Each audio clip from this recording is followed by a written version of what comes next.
How to configure without device connection. In SyncMaster, you can configure a profile without connecting a device. To do this, you must first load the desired models, which requires an internet connection. Clicking Load Model changes the button to Configure, allowing you to begin setup. You can search by model name or use filters to find the model you need.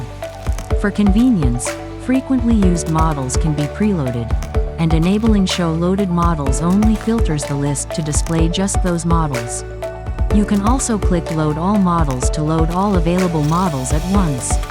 Loading models requires an internet connection, but once loaded, they can be configured without an internet connection. Click the Configure button on a loaded model to open the configuration screen and set up the profile. You can save the configured profile to your PC by clicking the Profile Save button at the top. To remove a loaded model, click the Delete Model button on the configuration screen. Deleted models can be reloaded at any time.